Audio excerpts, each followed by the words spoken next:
Hey guys, this episode of the podcast is a little bit different. Up until now, I've been fortunate enough to use the wonders of modern technology to reach out and chat with the world's foremost experts in self-defense, in psychology, and it's been a blast. This one is a little bit closer to home. I sat down with Rotem, a good friend of mine and training partner, and we spoke about Krav Maga. We used the questions that your listeners posted to us as a frame of conversation. And you'll hear us talking at the beginning of the video. This took place on the day of the evening of Yom Kippur, which is considered by most the holiest day on the Jewish calendar. What does the day of the evening of the holiday even mean? So a bit of context. Jewish holidays begin at sunset on the evening, and they end at nightfall of the following day. So this was just hours before the beginning of Yom Kippur, the holiday that's dedicated to soul searching. We sat down and we did a little bit of searching into what Krav Maga is all about. I hope you enjoy this. Me and Ron, we certainly did, and we're going to be doing more of these in the near future. Evil thrives when good men and women do nothing, when they fail to make a stand. This podcast is about giving you the tools and the information to make that stand. I'm Ron Engelman, Master Sergeant, Krav Maga Black Belt, IDF combat veteran, proud Jew, and grandson to Holocaust survivors. This is the Ron Engelman Podcast.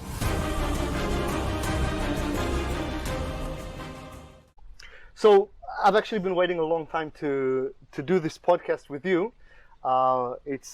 It's a bit of fun because up until now the podcast has been on all kinds of different things.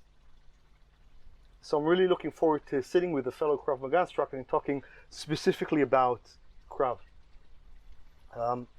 Today we're actually sitting down, we're recording this on the day of the evening of Yom Kippur. Tough day. It's a very serious day. It's a very solemn day in the Jewish religion, probably like the holiest or the most important day.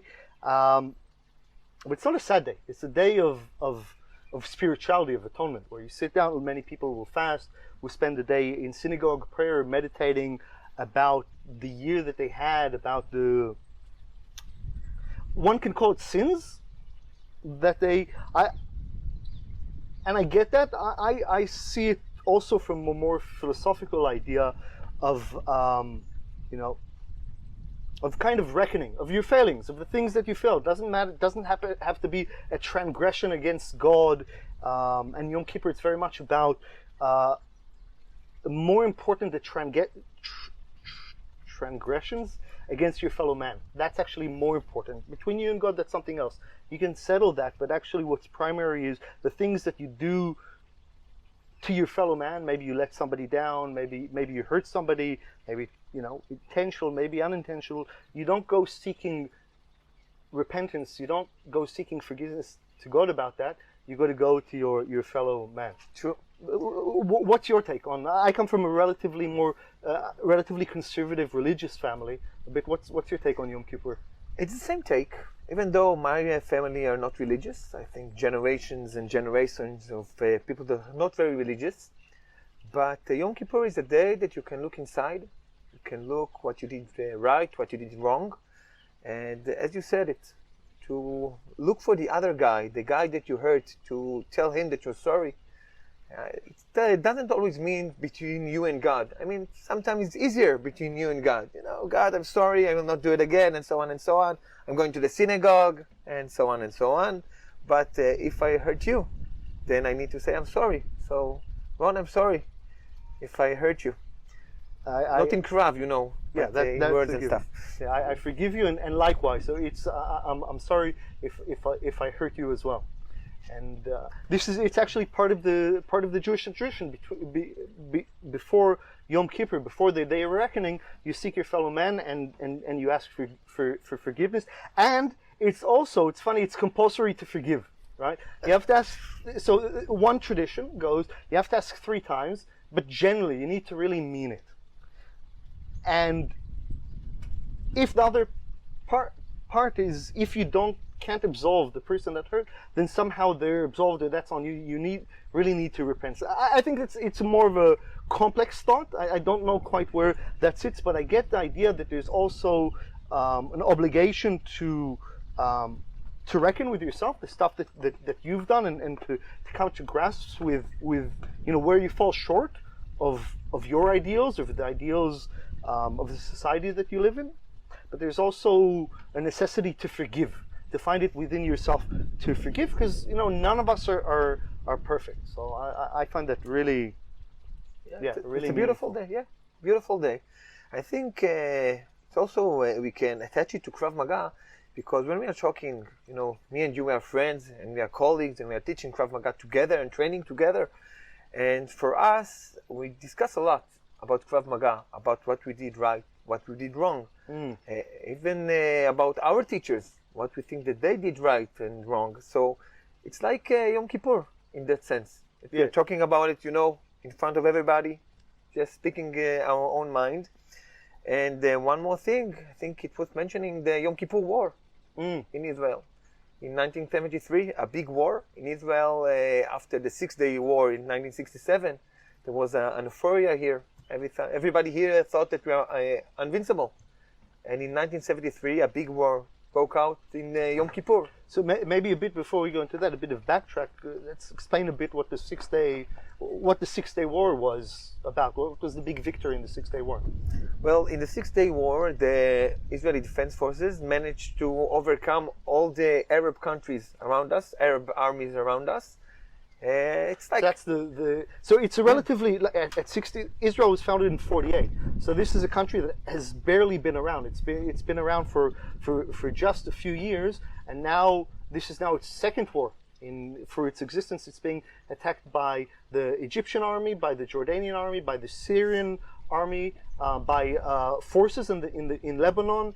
I think there were parts of the Iraqi army and even the Sudanese army that invaded. So this is a small country that's all of a sudden nobody thought that Israel had a chance, and somehow they side note. So in West Point, where they trained the American officers, I don't know if it's true or not, but it's a nice story. Somebody approached the school heads and said, "Why don't you? We learn about all kinds of wars here and strategy all the way back from the ancient times, and they say, why don't you teach the 6-Day War here?" And the response was, because we don't teach miracles.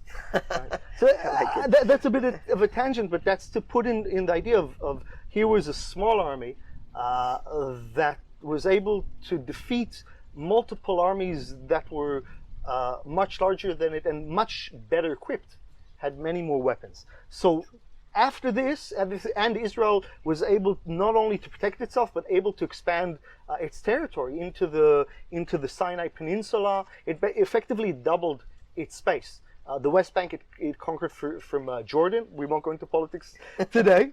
The Sinai Peninsula from Egypt, the Golan Heights so in a defensive war where it was attacked, it was able not just to win and to survive, nobody thought it would survive, but to completely demolish its enemies. Later in peace agreements and things like that, the Sinai Peninsula was given back. Okay, now we're in the Yom Kippur War. So what's your take on the Yom Kippur War? So on Yom Kippur War, we were surprised. The Israelis were surprised. We did not imagine that a big war is coming, because we just won such a big war in 6 days. We won upon so many armies. But in 1973, we got caught by surprise, and the feelings of the people here and even the government were very bad. Some said it's the end of the state of Israel. So a lot of casualties. A lot of casualties. They were saying, my family says that in their neighborhood, my father says, most of my father was in reserves, and his sister was in the age of the mandatory army. So out of, 8 neighbors, 7 died. Wow. It was something amazing. This is the Tel Aviv of those years. It's touched everybody. And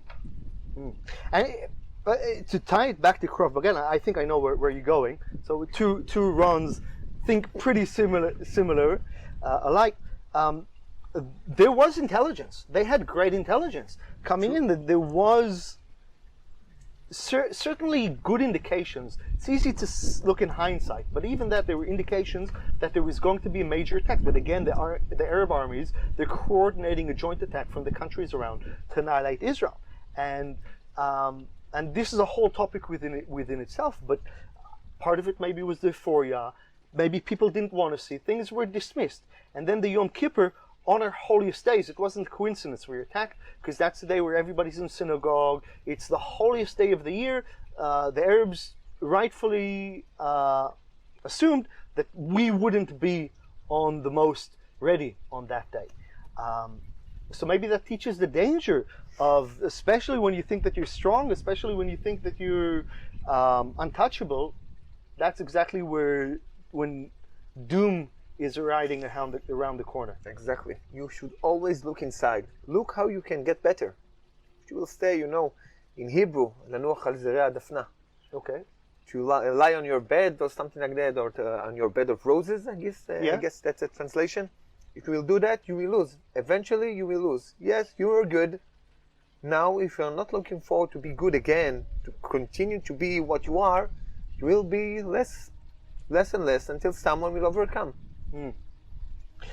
I think that's something that very much defines the way I train Krav Maga and the way I know that you train Krav Maga. It's very much always looking for where we can improve. It's always this introspection of not like we know everything, we've got all the techniques. There's instructors out there that go, his Krav Maga is bullshit and he doesn't know what he's talking about, and only I'm, the big cheese and stuff. That's not so much us. For us, it comes from a place of humility, of going, I've been training for decades in Krav Maga. Both of us have, in teaching, and trained with the best, and both of us were combat soldiers in the military, and I got a lot of experience. But actually, that experience, the more you're out there in the world, I believe, the more you know how much more there is that you don't know, and that brings itself a sense of humility.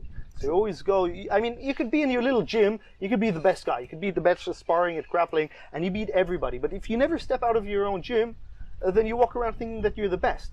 If you go out and you start training, what's probably going to wait you first is going to be a rude shock. You're not going to be half as good as you thought you were. And then that's where the learning starts.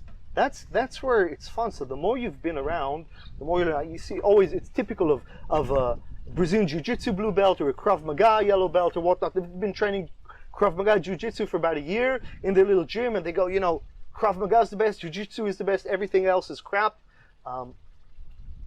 But if you talk to the black belts who've been around, who've trained in Muay Thai, trained Krav Maga, they've trained, and they go, you know what?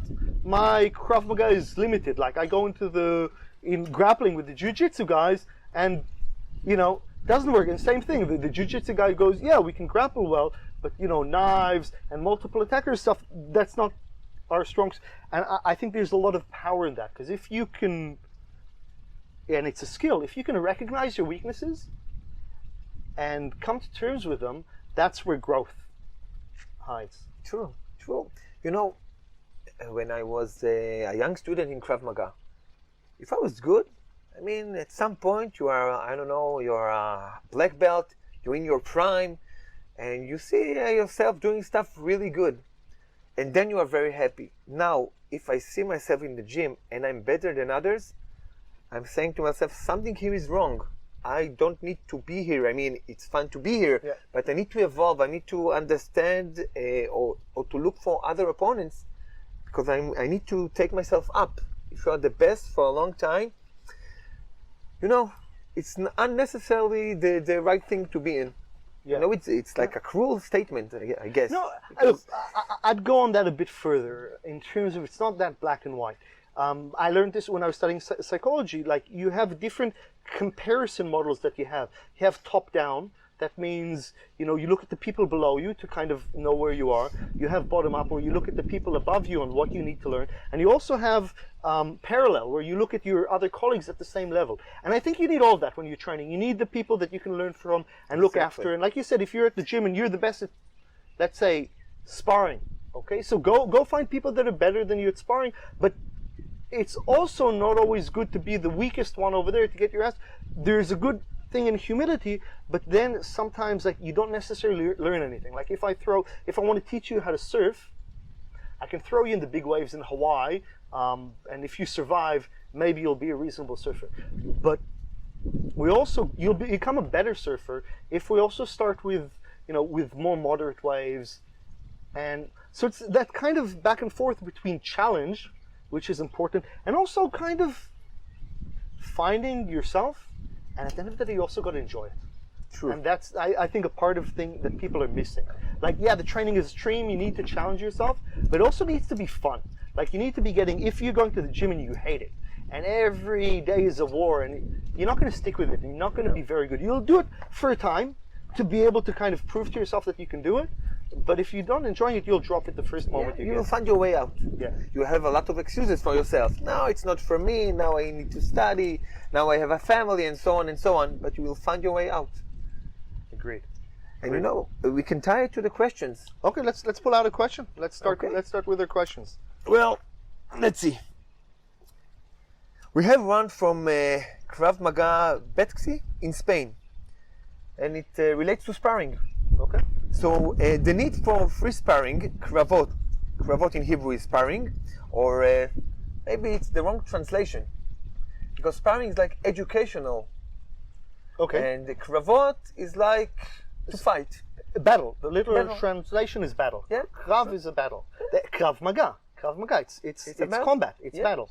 Exactly. So maybe the right term will be kravot limudim, which means sparring actually. Educational combat. Yeah, educational combat. Exactly. Okay. So the need for free sparring, kravot in Krav Maga, both stand-up and ground. Some organizations don't implement this. Because of that, people think that Krav Maga is fight choreography. What are your thoughts on the matter? I think it's very valid. I think that's a very valid observation. I think it's true. So I don't know which part to tackle with it, but let's start with the importance of sparring, for lack of a better word. And we're talking about sparring. It can be grappling on the ground. It could be stand-up, like boxing, Muay Thai. And I'd go even further, and I'd say it could be against weapons and knives and things like that. So I'd put all that in a category which would mean maybe training against resistance. And I'd go even further in terms of against somebody who, in the sport elements, make it a competition, right? Because if you and me, if we're boxing, I don't necessarily want you to succeed in punching me, right? Because I do like to be punched, but that's a separate matter. Yeah. But like, it's me against you. So I'm challenged here because the better man will win, which is obviously. So there's something to be had here. And then we can take this into weapons too. And right, so I think this is critical. I think that's probably one of the most fundamental elements, if not the most fundamental element of Krav Maga. I think that's where we should be training up to, as realistic as possible, obviously. Now, I'm not saying that the pinnacle of Krav Maga is to be good at boxing, because right?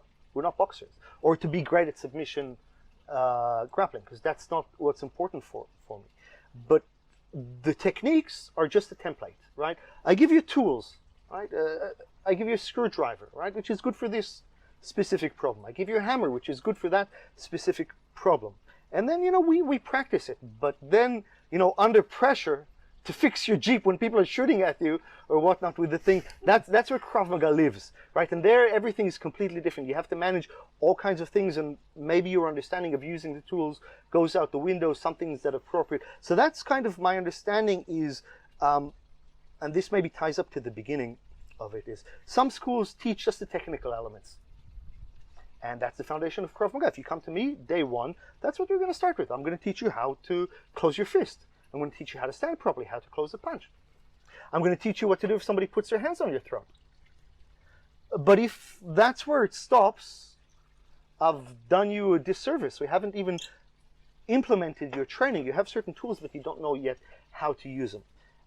And that's where the beauty lies, is that everybody's going to use them differently, right? If I'm a 90-kilo male who's got a black belt in Krav Maga and has got, 3-5 amateur fights, the way I'm going to use the tools that I taught is going to be different than, if I'm an accountant who's been doing Krav Maga for 3 months and now I get attacked by somebody with a knife who wants to rob me. Or if I'm a woman who underweighs their attacker by.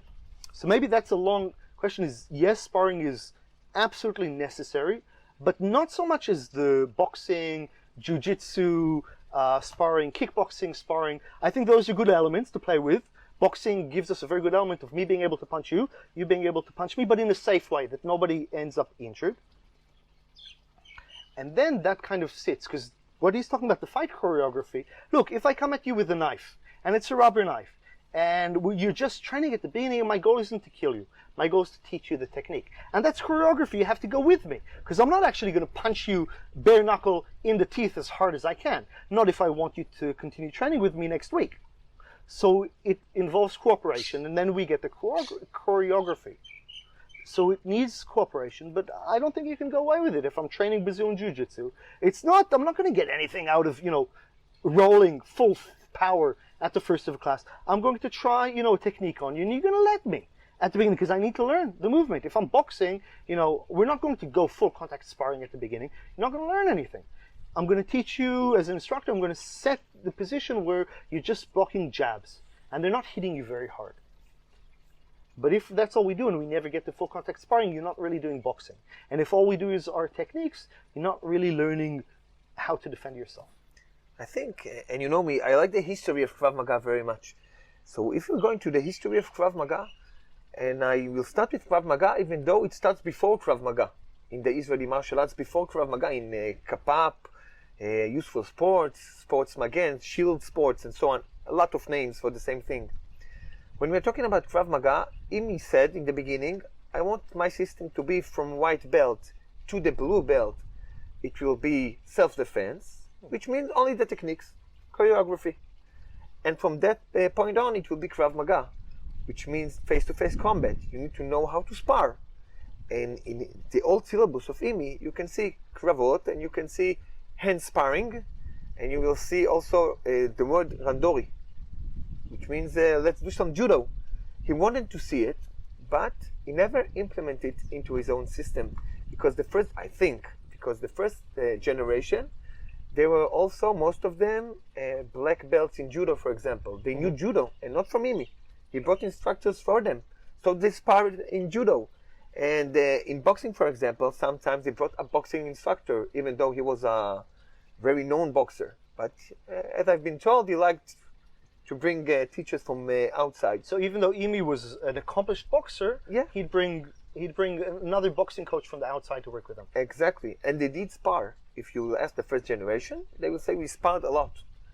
But their students did not spar as much, because Krav Maga became better, I think, in self-defense. Self-defense became the flag. So everybody started doing self-defense, making it better. But sparring became something like a symbol. Before you're going to do your belt exam, you will do some sparring. But if you will not do sparring as a language from the beginning, you will not be able to do it as good when you will start to do, let's say, the heavy sparring. I mean, it's like something you have to build from the get-go. If you want to be good at it. Yeah. And as we said, sparring is something that you need to solve problems. You did self-defense, okay? Somebody choked you. You did self-defense. If you solve the problem, excellent. If you did not solve the problem, now you're sparring or you're doing combat. It's a different thing. And things are mixing up together.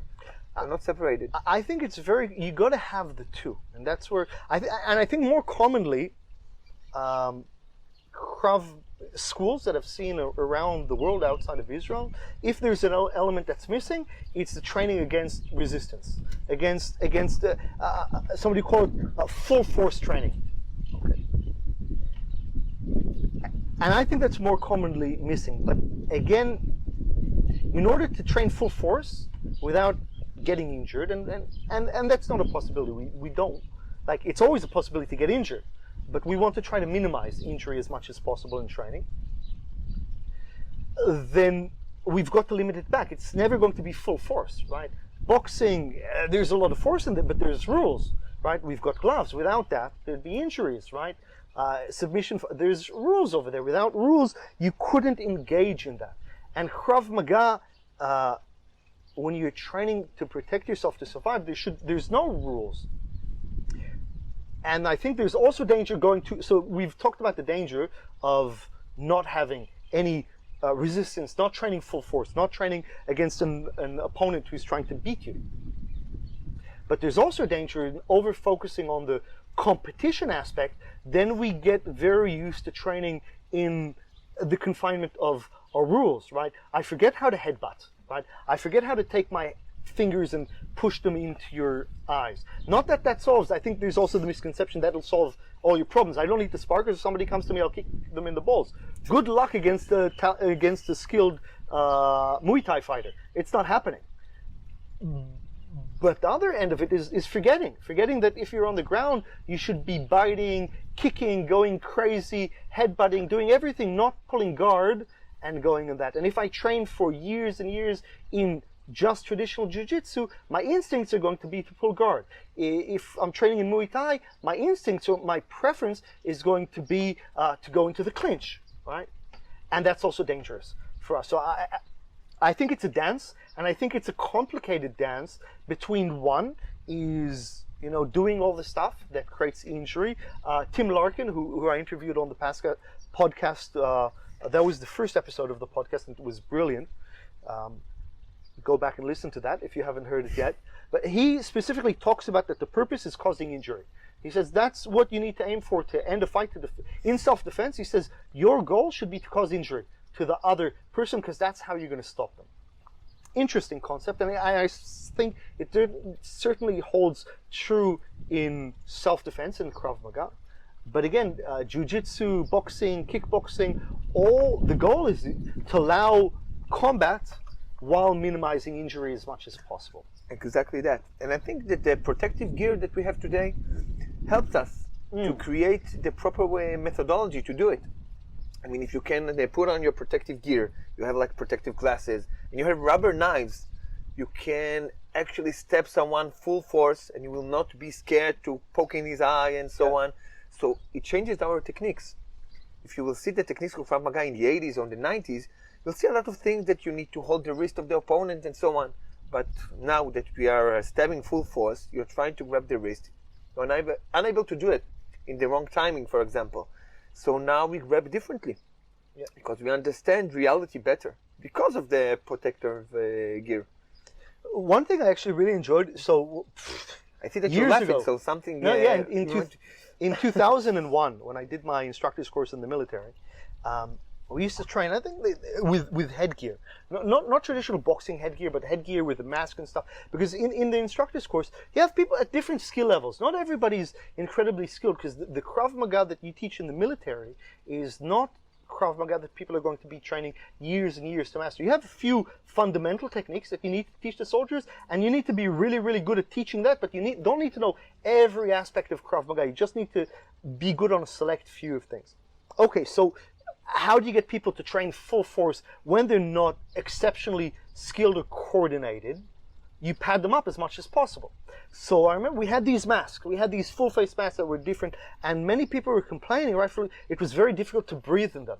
And looking back, I'm like, that's excellent. If I could put that much stress that now when you're fighting to survive, you can barely breathe, and you're breathing out and you get all your carbon monoxide back in, carbon dioxide, not carbon monoxide. That's not as good, right? But you're getting all of that back in and stuff. Excellent. That's the most stress. I'm preparing you for reality, because when the adrenaline hits, you won't be able to breathe so well. You're going to be dizzy. Everything's going to be. And if you can fight under those conditions, you're going to have a better chance if you ever have to protect yourself. True. It takes me to the differences between civilian Krav Maga and the military Krav Maga, because both of us did the same. We did the civilian Krav Maga before the army, and then after being the combat soldiers in the army, we did the Krav Maga Instructor course in the army.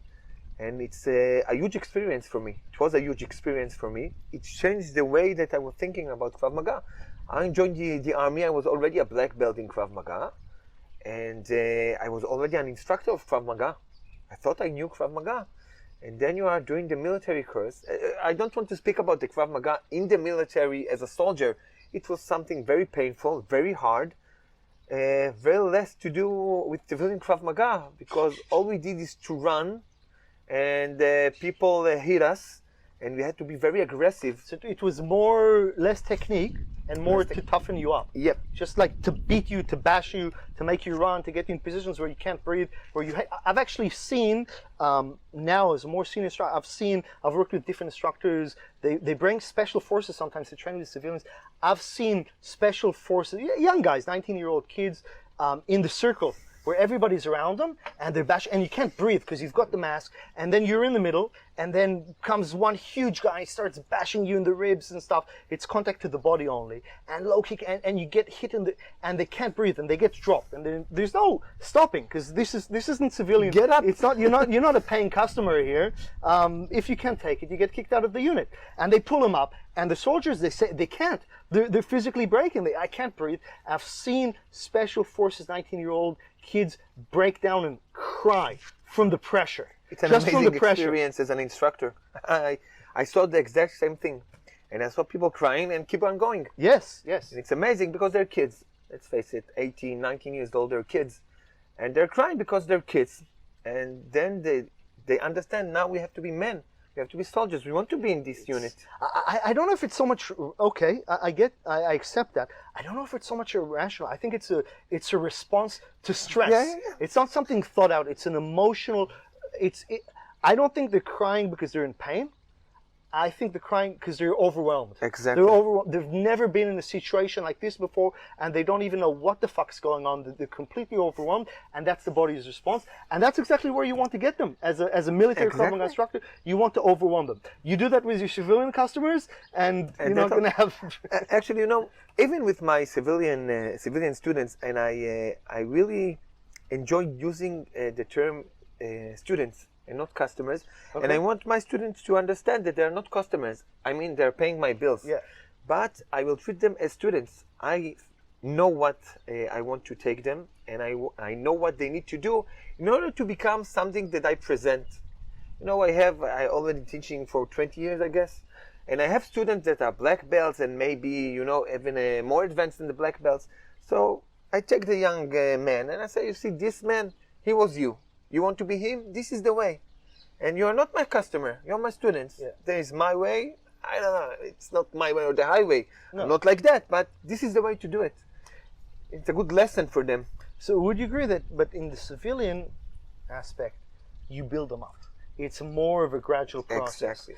In the military, you just throw them in the deep end. If you can take it, you can take it. If not, exactly. Goodbye. I mean, somebody told me, my boxing teacher, he told me that the commander of the Israeli Air Force, he said, everybody can be a good pilot, but I need the good pilot who can do the flying course in 2 years. This is the one I want.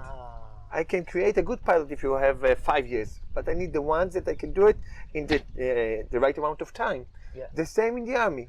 You can teach everybody to be a good fighter, to the limits. Yeah. But you need a lot of time. If you take someone from an elite unit, you have 1 year, 1.5 years to create the best out of him. Yeah. So I love that. I love that. That's a beautiful analogy. When people ask the difference between military Krav Maga and civilian Krav Maga, I think I think you hit on one of the key difference is that, especially as a Krav Maga instructor, it's not like, they're coming at you. Some people will take them years. Yeah. No, you're going to have very limited contact with them. Hey, sometimes as reservist instructors, sometimes we get 2 hours with a specific group, and that's all they're ever going to see of us. Yeah.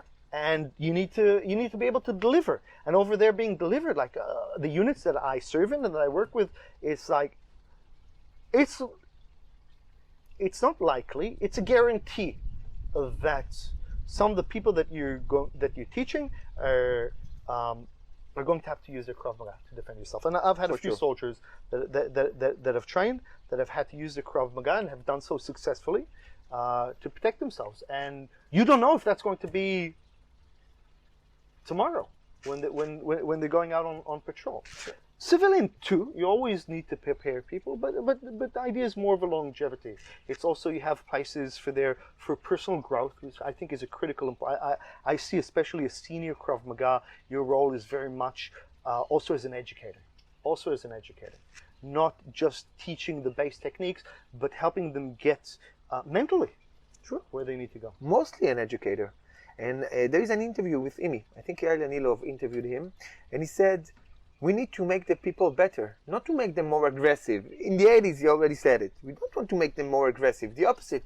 We want to create better people. In the army, we want to make them more aggressive. This is the role of Krav Maga. Yeah. I mean, they can fight curtain targets. We want them to be better people, but that's not our job as Krav Maga instructors. Yep. The system going through, the army does make you a better person. Yeah. It's like the side effect of being a soldier, a combat soldier especially. Yeah. But in Krav Maga, it's not only the side effect. You want to create better people because you understand most of them will not encounter real violence. Most of them. Some will. I've taken the, so in military, my aspect is to give them Krav Maga and maybe to toughen them up a little bit, because they're already coming to me fit, right? And they're already coming to me aggressive. If they're in a combat unit, they're coming tough to a certain point. They're coming not to a certain point. They're coming tough. Maybe not. They haven't translated their toughness yet to hand-to-hand combat until they do the Krav Maga, but they're mentally tough. That's not my role as a Krav Maga. They're tougher than the general population. And they're fitter. Yeah. So I just have to teach them how to put that into Krav Maga and the techniques that they need. As a civilian, I'm teaching you the techniques that you need, but I'm also teaching you how to be mentally tough, and I'm also going to help you get in reasonable physical shape. I'm not a personal trainer. I'm not a fitness instructor. But in the context of Krav Maga, I do need to prepare your body also, not just your mind. If that makes sense. True, it makes sense. And I have to add, in the army, we have, let's say, I don't know, maybe 20 Krav Maga real encounters for the entire army in a year. Because we have soldiers, they are with weapons, they are ready for it. Depends on the years, man. Depends on the year. I think they've had it's like every week there's a couple of stabbings. Yeah, you know what? But if you will compare it to the, I think we talked about it in a private conversation about the Israeli prison service, for example. Statistically, in the Israeli prison service, we have 3 stabs against guards a day. Every day, every year. So in the army, because the army in Israel, they fight all the time. But they have Krav Maga much less. I mean, they will rather use their rifles, their submachine guns, their grenades. Krav Maga comes last. It's the last resort. That's also why it's critical. Yeah, but it's not your. If you're doing Krav Maga, if you have to use your hands or your weapons as a cold weapon, because we do that too. Some point there's been a few failures along the way that got you into that position. True. Same would go for civilians, but yeah, but in the army everything is more, it's bigger. And I think a good point about it is the Krav Maga instructor course in the army. When you're doing the Krav Maga instructor course in the army, it's very methodological. You need to give young people the opportunity to teach, and they teach people that will need Krav Maga to survive. So I think when I was at my role as the head of the IDF Krav Maga section, and when we did those instructor courses, it amazes me to see a young man, with little experience, how he comes into that course and how he comes out. Even if he had no knowledge in Krav Maga, they know Krav Maga when they step out after 5 weeks. Yeah. So this is something great.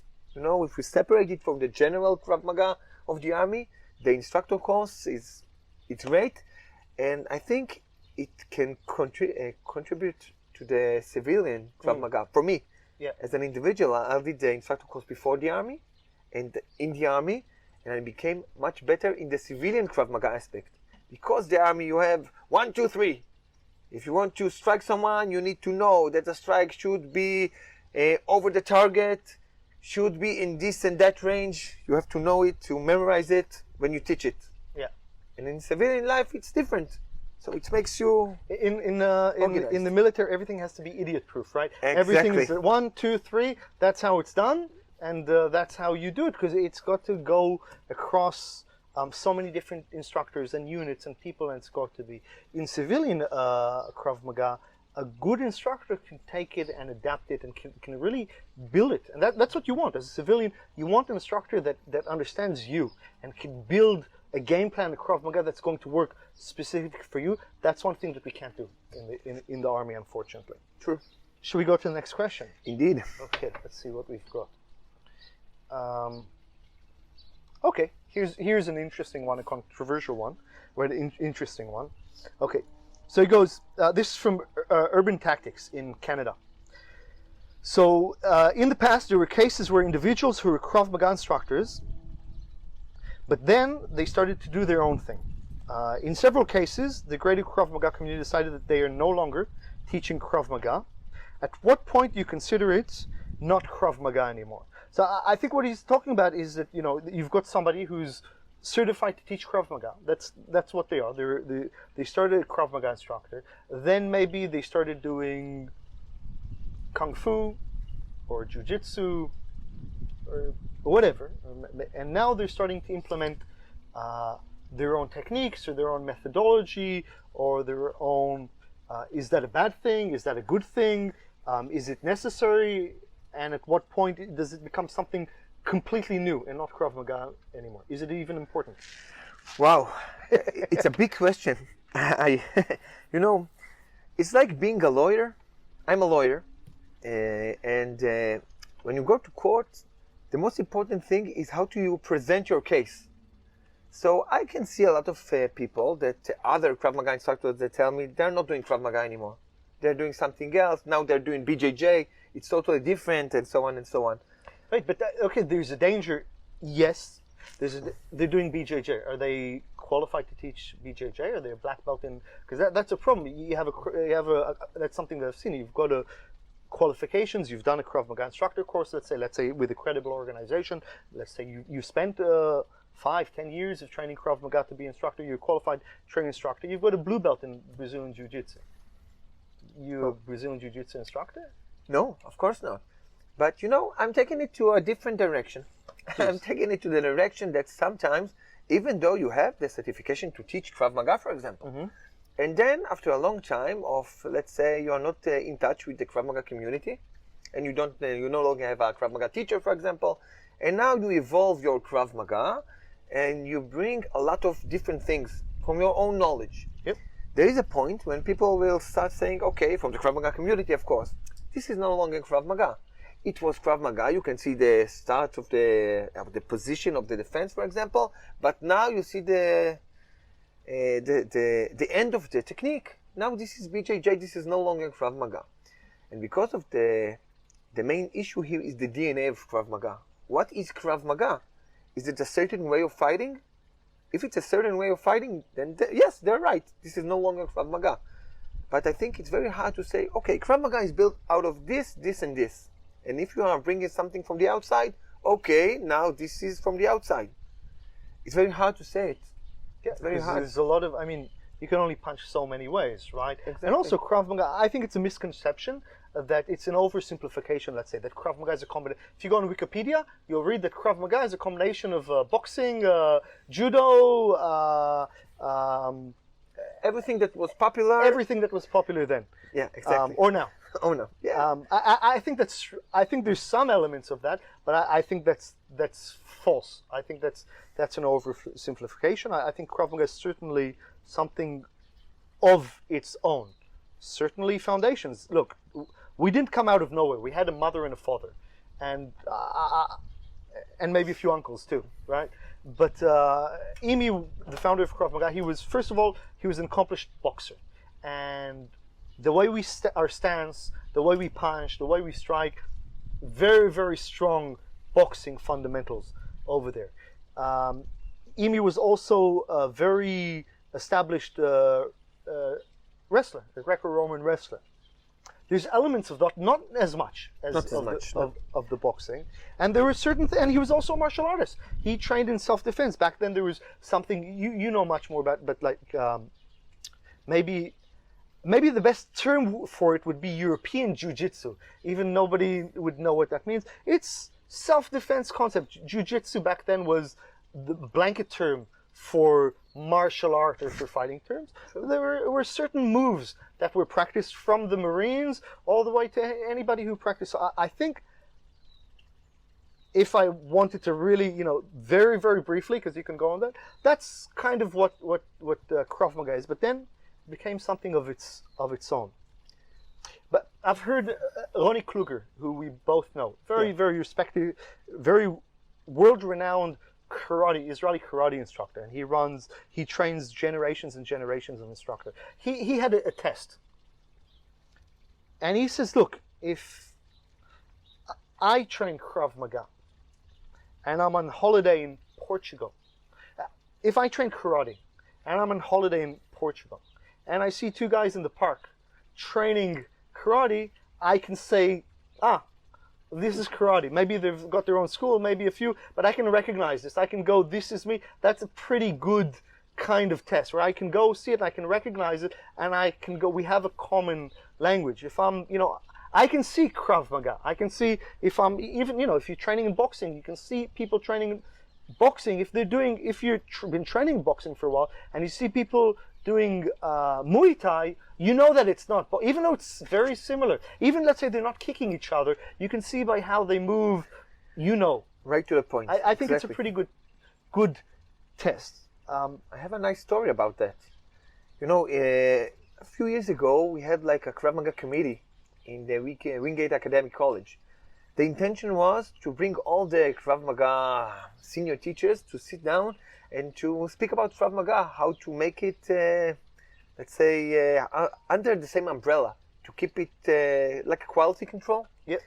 And we sat down, and most of the people said, we need to go to the army, and we need to teach them the proper Krav Maga in the army, and so on and so on. It was something that they were very passionate about. And I said, guys, stop it for a second. I'm sorry, but who cares about the army? Who cares? Of course, everybody cares about the army. Look, when we are doing Krav Maga, we speak in the same language. We speak and with the same terms we are doing outside the fence, inside the fence, and so on and so on. We know what we're talking about. This is Krav Maga. This is what we have to maintain. We don't have to, to take ourselves upon someone and no, you're not doing Krav Maga well and so on. And I think that's where people go wrong. We're not, the goal is we don't need a police force. No. To go around and saying this is Krav Maga. And that's also something, it's very subjective, right? You'll have this instructor who's a purist and is going, this is the way, and it's got to be Krav Maga. This is how Imi taught the technique, and this is exactly how I teach the technique. And if you're not doing everything exactly this way, then it's not Krav Maga. And then you'll have somebody who'll come in and will go, well, look, Imi changed his techniques all the time, and all the time they adapted. And one of the principles of Krav Maga is that we need to be getting better. It would be very sad if we were teaching Krav Maga, if we hadn't developed and learned anything in the last 50 years and we were doing, like, everything, the way people, something as basic as sprinting in the Olympics, right? The champions back then wouldn't even make the top 10 nowadays because something as basic as just running, the training methods, everything changed and it's become better. And people, same thing, Krav Maga, same thing, everything we do. So I think it's a complicated question. There's no clear-cut thing. I'm of the school that we definitely should be improving and we should be constantly learning. And I think it's a fundamental characteristic of Krav Maga. It's not like, old monk sat on top of a mountain 200 years ago and had an epiphany of this is the way that, the best way to fight. No, Krav Maga is a very, very practical system that all the time it evolves. But okay, that's what we agree on. At what point is something, okay, I'll say, I'm going to ask at what point is something no longer Krav Maga, but before I say that, I say that people used to ask me about, I'm not going to say, there was a certain judo instructor, you know who it is, maybe some of our listeners know who he is, who was a judo instructor, that's all he did, he was judo, well-known judo instructor, he even taught, maybe I'm getting a bit too more specific, but taught a gold medalist here in Israel, very world-renowned, went overseas, wasn't so much demand, I'm guessing, for judo where he was at. So he developed his own self-defense system and started to call it something Krav Maga. Yeah. And it was his own system. I have to mention that a lot of those guys did, let's say, for example, the Israeli Defense Forces Krav Maga. I mean, some of them did the instructor course, because most of the martial artists, when they get into the army and they're going to be a combat soldiers, most of them, I don't know if most of this them, guy some specifically, of them, he wasn't. He was a gifted athlete, so he wasn't a combat soldier. I don't know how much he training. Okay, okay. Let's not. I know only the ethos and not the. Okay, let's not get too much into it, because my point was, people were asking me, so how is this? And my political answer was, and it's also, but I stick by it. It's like,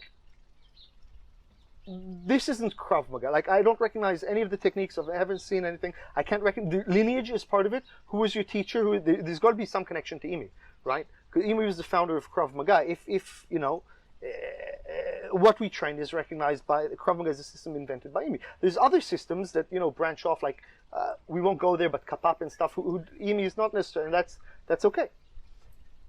But if you're training Krav Maga, there's got to be some connection to Imi. And over there wasn't. The techniques were different. And people come and ask me, you know, how is this? And I go, I don't know. I can tell you that it's not Krav Maga the way I was trained, the way I know Krav Maga. I can't tell you if it's good or bad, because I haven't trained in it. It could be better than Krav Maga. So when we say, is something Krav Maga or isn't it Krav Maga, I think we should start by saying, it's not a judgment of how good it is or how bad it is. It's a question of, is this, you know, can we put a stamp on it? And like in France, you can't sell Cadbury chocolate because it doesn't have more than 40% of cocoa. Nice. It's mostly the French are very particular. You know, it has to come from the region of Champagne. Otherwise, it's not champagne. It's sparkling white wine. Yeah, I like it. So it's not to say that sparkling white wine isn't better than champagne. It's not. I'm married to a French woman, and I'd be sleeping on the couch if I didn't recognize that. So it's not a matter of quality. It's a question: is this? Can we call it by that name? So with all that preparation, at what point can you look at something and say, no, that's not Krav Maga anymore? Well, it's very hard. Very, very hard, you know. Some people told me, because, you know, I will stop. I will start from the beginning. When I do Krav Maga, when I'm trying to make it better, I go deep. I don't go wide. Which means when I research Krav Maga as a teacher, I try to understand, okay, if we are doing the inside defense, and I know that this exact inside defense, by the stance of Imi and by what his students told me, this is a boxing defense. Mm-hmm. When I go and learn boxing, I want to understand why and when they do this defense. I want to go deep. And then I take what I think is needed to my Krav Maga, to my students. Then I was amazed when other senior Krav Maga teachers, they told me, this is not Krav Maga anymore. You are not doing Krav Maga. Krav Maga is this. Krav Maga is not that, for example. Do not catch the hand, only slip it. Okay, this is a parry, but to catch sometimes, to my opinion, can be also good for Krav Maga. And this is more deep than Krav Maga. Krav Maga, we have no time. I mean, you have to teach a lot of things. Have no time, you know. Sometimes students come train for 20 years, but you want to teach them a lot of things. So Imi took the emphasis about, you know, very short range of boxing. So I said, okay, for me, it's Krav Maga. It's the principle of Krav Maga. Minimum movement against maximum movement. It's very simple. It's very effective and so on. But they say, no, this is not Krav Maga. And those people are not purists. And they do the same with their Krav Maga. Yeah. So I think it's a political question. It's a political question. It's very easy to go and say, you know, I'm Krav Maga, that's not Krav Maga. And thankfully, I think it's a good thing that there's no policing body.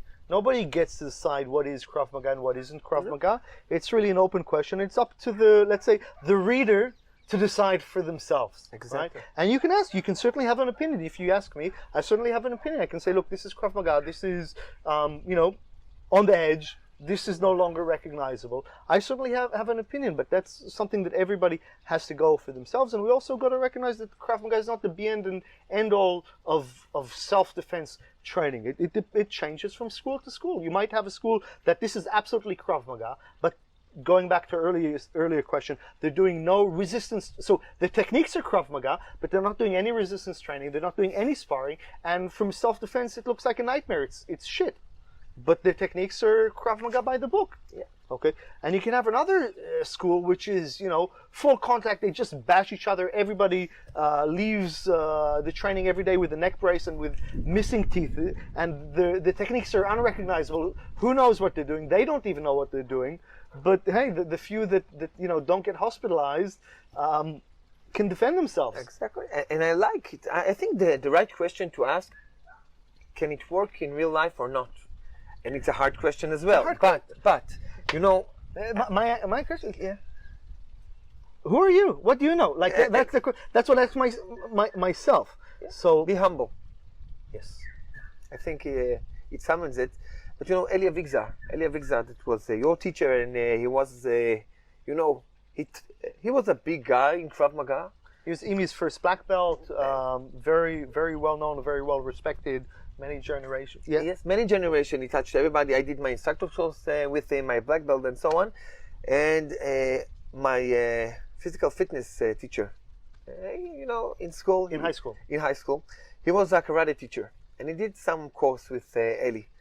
And they had like an argument about something. Then Eli asked him. It was about poking someone's eye. And he asked him, did you poke someone's eye like this? And said, no, never. Have you ever tried it? Yeah. Yeah, so you don't know if it works. If it works, it's the best. If not, no. And you don't know, so do it my way. It was like I did it. It worked for me. So I can't say this will work because it worked for me. But, you know, it's like a fluid answer to a fluid question. Okay.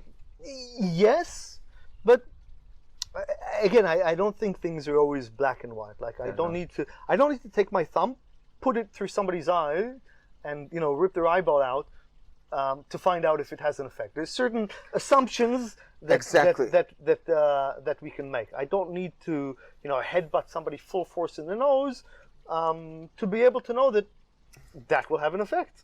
But and we're taking back to sparring. When you first sparred, so the question not does it work? The question is, can you pull it off? Oh, okay. That's a good question. Exactly. That's a good question. You spar with someone and you punch and you can feel that your right hand touch his chin. He's supposed to go down, but no. He's very angry now, and you're going to get down because he's better than you. And you can see him trying, to knock you out, and you can see that he's succeeding. You say, why? I just punched him full force to the chin. He's supposed to go down. This is sparring. Okay, this didn't work out for you. Now you have to continue. Yeah. Again, that goes back. I think it's so critical. These things. It's easy to go overboard and to think that to be good in Krav Maga, I need to be good at boxing. I personally love boxing. Like I know you do too. But yeah, I think out of if somebody asks me, what else, and that's maybe to go into the question that we were asked too. But what else? I'd say boxing out of everything. Like it's fun, and I've been boxing for good maybe 12, 13 years. I would say boxing is my hobby. I box for fun. I also train in Brazilian Jiu-Jitsu. I know that you've done so in the past too. And I don't train this to make my Krav Maga better. I don't train this to become a professional boxer either. I train this because it's fun. There's only so many hours a day that you can train Krav Maga. I've been training Krav Maga for many years. Brazilian Jiu-Jitsu is my hobby. I don't go and take my Jiu-Jitsu. I have quite a few friends, very high level black belts. I have friends who've been have world championships, even multiple. There's actually Rodrigo. If you're hearing this, he's a Krav Maga instructor as well. Very very well renowned. Brazilian Jiu-Jitsu champion, black belt from Brazil, also judo champion. And a very nice guy. Yeah, beautiful guy. You've met Rodrigo? Yeah. I love him. Excellent guy. And so I've trained with some of my friends. In this instance, I'm not talking about Rodrigo. And I've said, hey, I want to do some Brazilian Jiu-Jitsu. And they come to me and they go, here, I've got some techniques that are going to be great for your Krav Maga. For your self-defense, and I say, stop right there. You didn't understand me. Okay, I don't want to train Brazilian Jiu-Jitsu to become good at Krav Maga.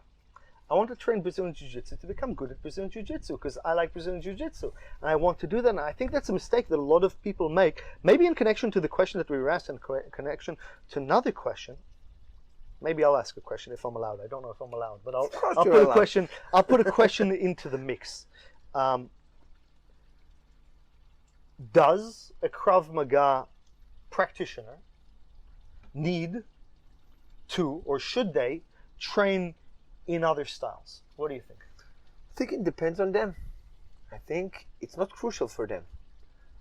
I have students and I have friends that are only doing Krav Maga. I know senior Krav Maga teachers that are very good and they're only doing Krav Maga. And this is their way. This is what they like. They like to train in it and they like to teach it. It's theirs. For me, as a person, as a teacher, it's very important to learn other martial arts. For me, it's a part of my Krav Maga, and I love it when people, my black belts, when they say, Ron, now I want to be better also in boxing. So I'm going to train in boxing, and I'm going to train this. This is a beautiful way to love martial arts, but it's not crucial for Krav Maga. Krav Maga is Krav Maga. If you want to be good at Krav Maga in the Krav Maga way, you need to train in Krav Maga. So Jared, one of my students, actually, he puts it very, very well.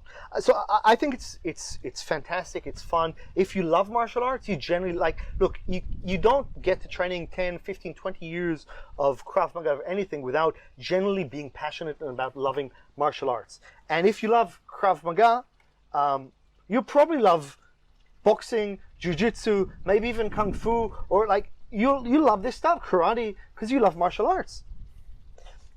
But he says this. He says, if you want, I think there are different phases. If you want to learn Spanish, go and learn Spanish. While you're learning Spanish, don't take Japanese and French at the same time as well, right?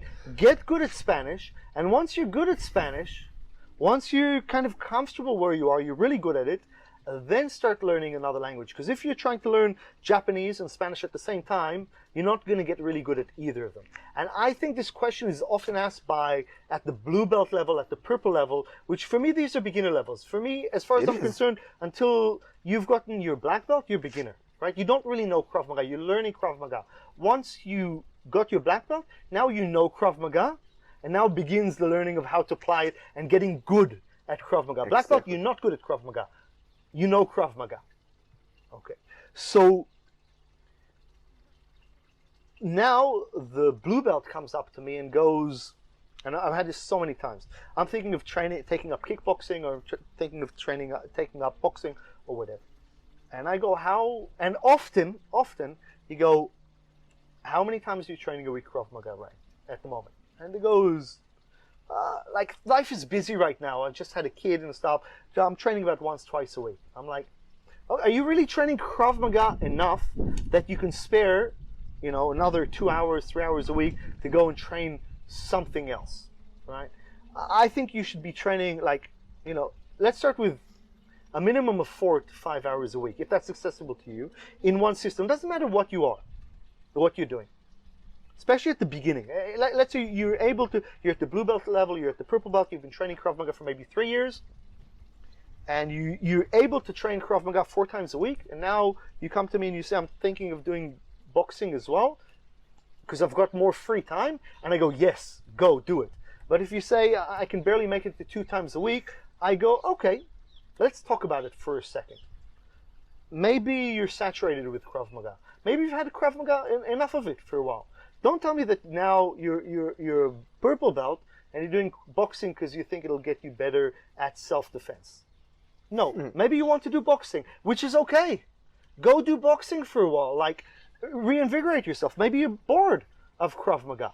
Okay, go do something else, but don't sell yourself stories that. So that's kind of how I see it, and that's also my approach now. As many years of black belt. When I go train jiu-jitsu, I do it because I love it, because I want to do something different, because I've been training Krav Maga for so long, and I do so much of Krav Maga that now I have time, and we're lucky because this is what we do professionally. We train Krav Maga, or we teach Krav Maga, we're around Krav Maga all the time, and so now we have so many hours. You and I, we're lucky. We don't do 9 to 5. Yeah. Right. We do Krav Maga. You're also a lawyer. But I'm not practicing law. Really? Fortunately. Yes. But so I guess that's my take on it. I think it's great, but first, be honest with yourself. Are you good enough at Krav Maga? Are you training enough hours that now you have hours to spare? If the answer is no, then train more Krav Maga to be good at Krav Maga. I totally agree. And I have my student, you helped me exempt my black belts a few weeks ago. One of them told me, he said, I just finished my mandatory service in the army. He was a security guard, like an official governmental security, very tough. And he told me, I'm doing Krav Maga for my black belt exam, but I'm also doing BJJ and Muay Thai and boxing. So I told them, you know what, it's yours.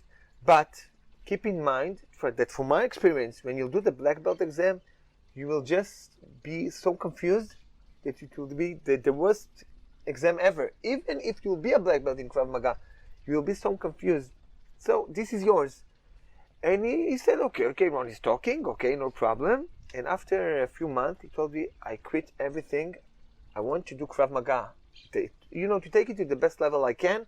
And then maybe I will go back to the other trainings. And after the exam, he told me, Ron, it was the best things. Because I came to the exam, I knew exactly what the language I need to use, what exactly is Krav Maga, and what I need to show to the examiner and for myself. Yeah. So it works. Wait a bit. Be a black belt or something, a long black belt. And only then open your horizons. Yeah. And it's perfectly okay if you want to stop with Krav Maga for a while. It's also okay. And go do something else. It's like, okay, so Krav Maga is not the best system. It's not. It really, when people ask me what they need to do, I say it depends. What are your goals?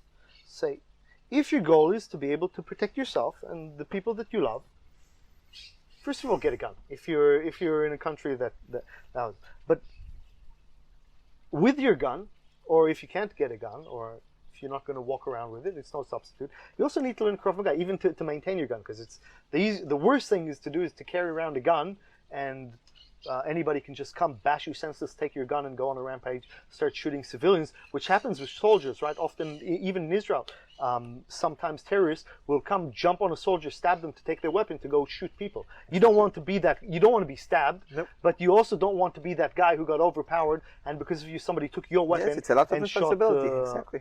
So, Krav Maga is for that. That's what Krav Maga does. But hey, maybe you want to compete, right? Maybe you want to see how tough you are.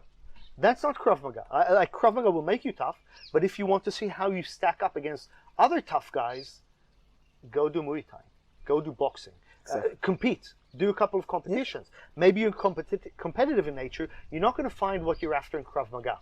There, you won't. And part of it is knowing yourself. Maybe you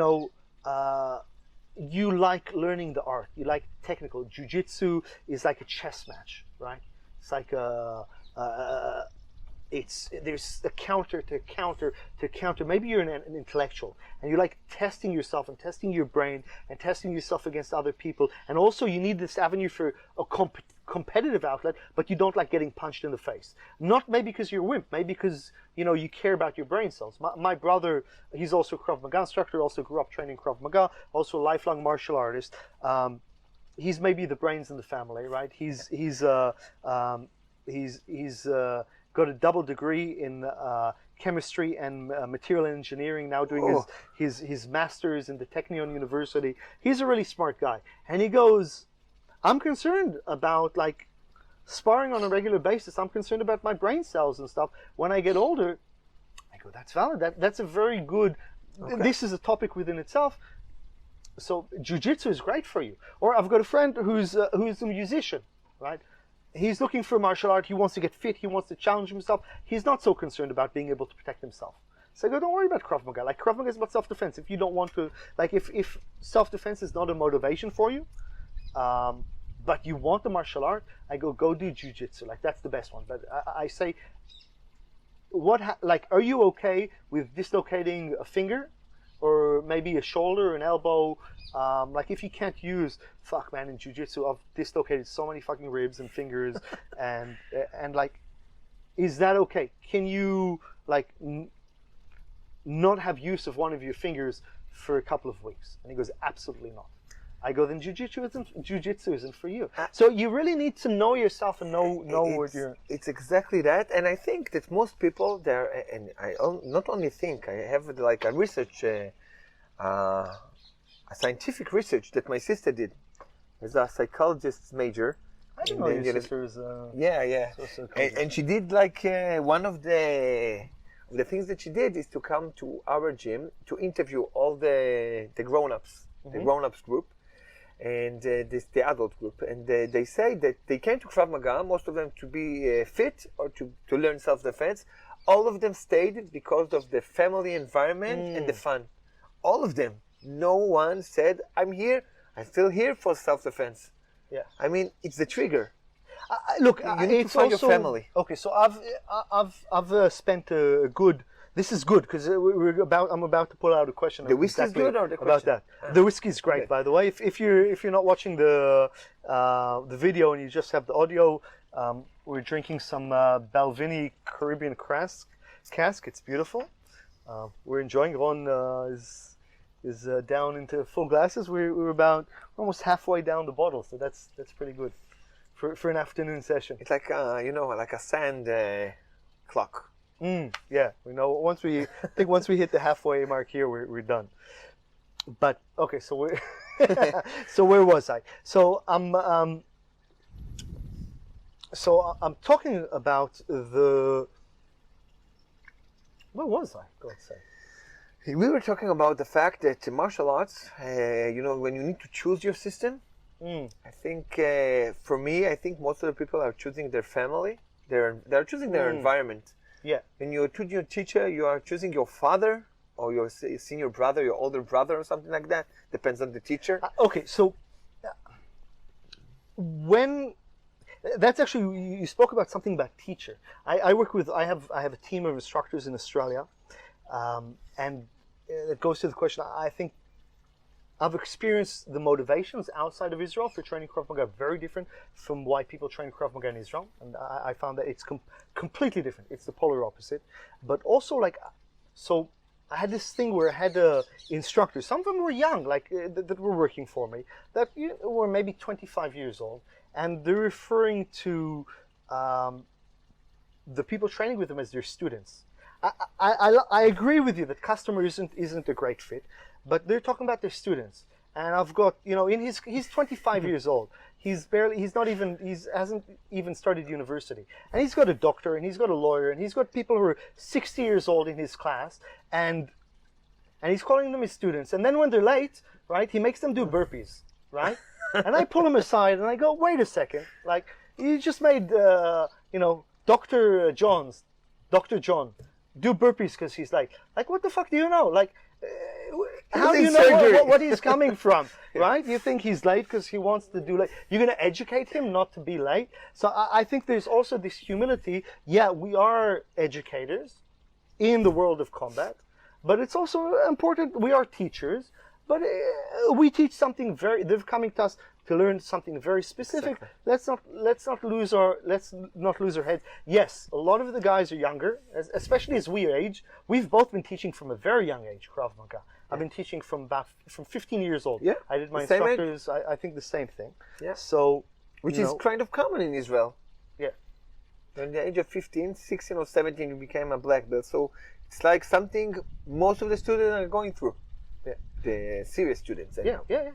So, okay, going back to this, in Australia, I found that, yes, there is a very big focus on self-defense because people want to know how to protect themselves. There's a lot of alcohol-related violence in Australia. There's crime. This is something that we don't really experience in Israel. There's very little alcohol-related crime in Israel, and if there is, it's within criminal circles.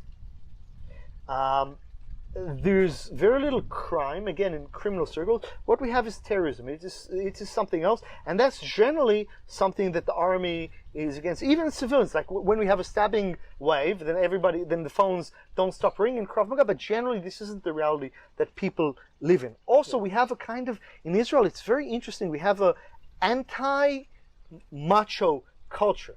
Because everybody goes in the army, then you don't get any special points for being a brave warrior. It's like, I served in the Navy SEALs. It's like, well, good for you. So did my brother and my cousin. Like, what are you talking about? You know, Exactly. I was in the SF.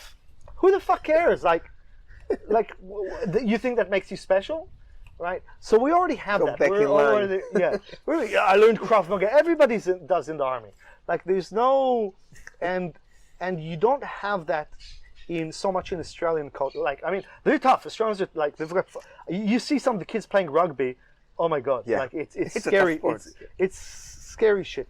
But a lot of people want to know that they can stand up and to protect themselves, and they haven't been in the military, and Krav Maga is an excellent outlet for that. They want to test themselves, and a lot of people do come to Krav Maga because they want to know that they can protect themselves, because they need it over there in Australia. I'm not even talking about America, where there's certainly more violence and crime and gun crime and things like that. So I think people come from different motivations. Let's go back. We've gone on a long tangent. But let's go back to, so there's a question that I like here from Keenan. He says, what are the telltale signs of an instructor or a school you should avoid? And we spoke about switching this question. We can talk about that. I think it's merit. What should you be looking for in a Krav Maga school? When you're looking for a Krav Maga school, instead of looking for what you should avoid, what do you want when you're choosing Krav Maga school? A very big question, because I can answer for myself. Okay. But you know, when I'm looking at a school, I want to see the entire environment of the school. I want to see if the teacher knows how to teach kids, even if I'm an adult. Yeah. I want to see him as a teacher, not as someone who's selling me his product. I want to see him educating. So, okay, not every teacher in Israel it is. You will not find a teacher of Krav Maga who does not teach kids. But outside of Israel, you can find a lot of gyms that you will not find a teacher that teaches kids. I guess it's more common over there. Okay. But I want to find an educator. I want to find someone who will not just, putting skulls on the wall and with a lot of, macho environment, because it's not Krav Maga at its source. Krav Maga at its source, as we said before, it's to create better people. Of course, giving them tools for self-defense. But it's not about being the special forces macho guys. It's the quite opposite. And I want to see regular people in the group. If I will see only, the steroid people, like build-up or people that look for trouble, this is not the right place to learn the essence of Krav Maga. As I said before, this is the point for me. Yeah. No, I agree with you completely. I think generally when people are starting off, and maybe I'm overgeneralizing, but I think people want, the best instructor, the toughest instructor. They want the guy who was special forces, or, who was a bouncer at the toughest clubs, had the most street fights, whatever the fuck that means.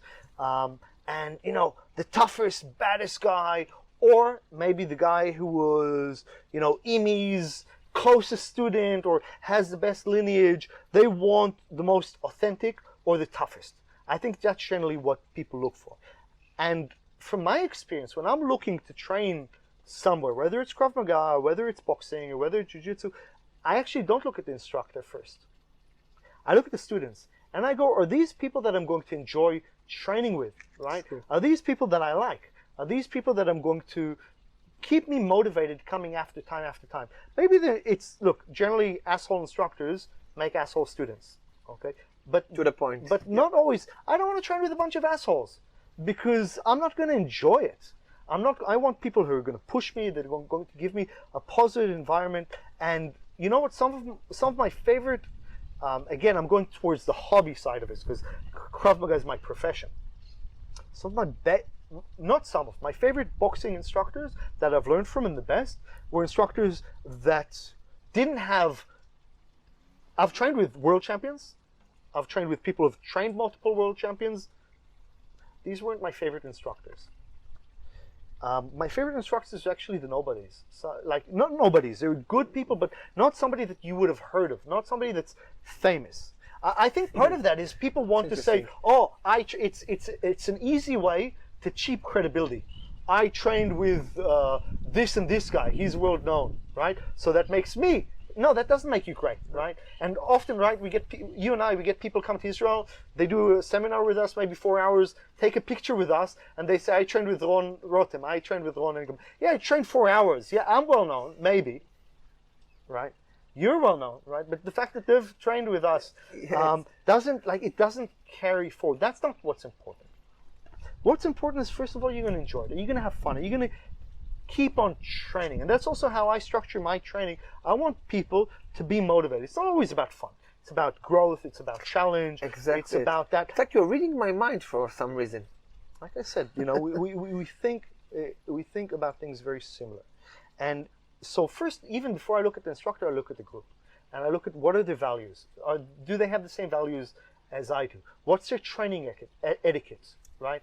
Do they look after each other? Do they foster? How do they train them? How does the new guy gets treated in the class, right? Beautiful. My experience, it's jumping into my mind. I had an experience, I was, I think, for 20 years in Krav Maga when I met boxing. And I went to the first lesson in boxing with my Krav Maga uniforms. I had no uniform. I think, okay. Now I'm embarrassed about it. And lesson one, by the way, if you train in Krav Maga, if you're Brazilian Jiu-Jitsu, whatever, Brazilian Jiu-Jitsu does it well. Because if you're a blue belt or purple belt in another gym, say with, I'm not going to mention, I don't know if I'm allowed to mention branch names, but let's say with this and this affiliation, now you move affiliation, they're the same techniques and similar maybe. Yeah. You start with white belts. Amazing. And I love that. I love that. And that's my philosophy. I used to do a lot of, I know you do too, I used to fly to Thailand to do Muay Thai training in the training camps over there, and they come and day one, they ask you, what's your train? Have you trained before and stuff like that? My answer is always the same. It's a little bit. Right? I want my skills to do the talking, and then the instructor is going to decide best. Back to our jiu-jitsu thing, right? I tell my jiu-jitsu coach, I don't want you to train me as if I'm a Krav Maga instructor. I want you to train me as if I'm a Brazilian jiu-jitsu white belt, because that's what I am. Exactly. And same thing when I go to Thailand, I don't want you to assume what you think I can do. Watch me, and then you train me how you think is best. The best, yeah. This is the exact thing. I will take my story. The story goes that after I went into the first, that was like a very, very intimate class with the Israeli champion boxer. And this guy, the teacher said, because I knew him from the army, and he knew that I was the head of the Krav Maga section of the army. So he knew I'm coming maybe as a full class. Yeah. So he wanted me to see boxing as it is. So he told his son, and his son was, as I said, the Israeli champion. And he told his son, you need only to protect yourself, and one will strike. And against a good boxer, it's very, really hard, and I could kick, I could do whatever I want. But it was hard.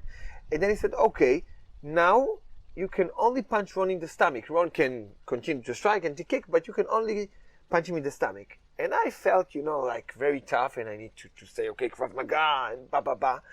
So I did not defend while, lowering the hands. I just observed it in the stomach. And at one point, the guy told me, the champion said, Ron, you cannot do it here. I will punch you and you will fall down eventually. Please defend yourself.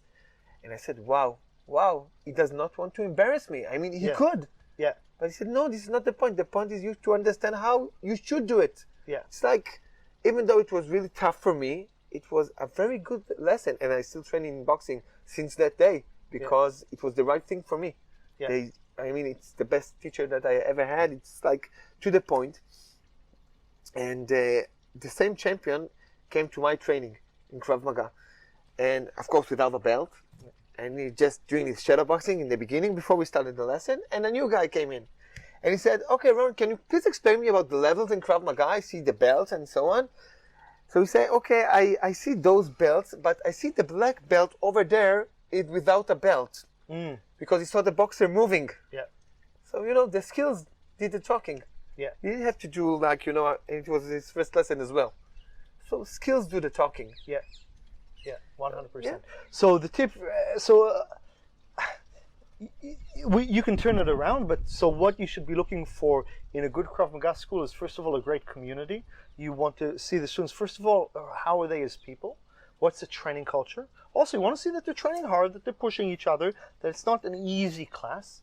You want to see the skills of the students, not the teacher, right? The teacher could be, the best fighter. I always say, would you want to learn boxing from Mike Tyson, or would you want to learn boxing from Castumado, his teacher? Of course, you want to learn from the teacher. The fact that you're a really good fighter doesn't necessarily make you a good teacher. Exactly. So first look at the students. Where are their abilities? Okay, I think the instructor is last. Okay, and then it's not that it's not important. You want to see that if you want to train Krav Maga, there's got to be lineage. You want to do your research. You want to see that what you're getting what you're paying for. You want to know that it's Krav Maga at the end of the day, if that's what you've decided to go on. But I think far more important what a badass your instructor is. Doesn't matter at all. It doesn't matter. You need to find the weakest link. You need to find the one that, maybe has a little stomach, you can see he's out of fit, and you need to see how the teacher taking him from point to point. Not to take the macho guys and so, okay, they're macho, they know their stuff. You need to look at the population. So I love this. There's a danger here. And one of the things I tell all of my instructors, I tell them, in this story, you're not Luke Skywalker. You're Yoda, right?